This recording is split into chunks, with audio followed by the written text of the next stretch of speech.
Young Canadians are our country's future. They're our next generation of leaders, changemakers, and visionaries. At every step, they've done everything we asked of them. They worked hard, they saved up money, they went to school, they got a degree, they got a job. Yet, under this Liberal government, they still don't get ahead.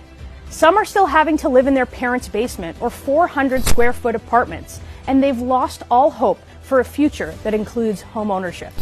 Under Justin Trudeau's watch, the average housing price hit its highest level ever, at almost $900,000.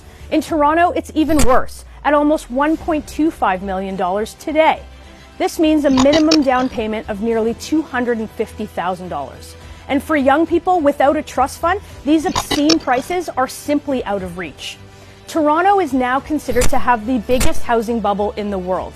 And a report from UBS directly cites the government's inaction as the prime reason.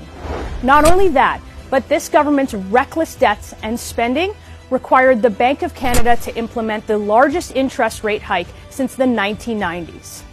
So not only did buyers pay more for what was fair for their houses, now they're paying higher mortgage rates too.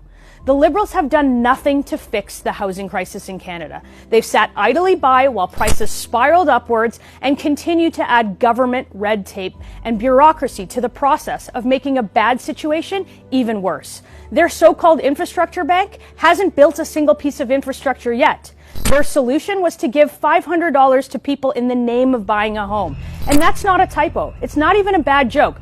$500 once. That's $42 a month. That's a day and a half of rent in the neighborhood that I represent. Canadians aren't giving up on their future, and they deserve a government that won't give up on them. We're going to bring back economic freedom that we used to have in this country. We're going to make it easier for young people to achieve the ultimate dream of homeownership. And we're going to bring back hope for the next generation. Our plan will incentivize municipalities to bring new housing by rewarding places that get shovels in the ground and penalizing the places that don't. We're going to increase home building in large Canadian cities by 15%. And we're going to get government gatekeepers and red tape out of the way of progress in this country.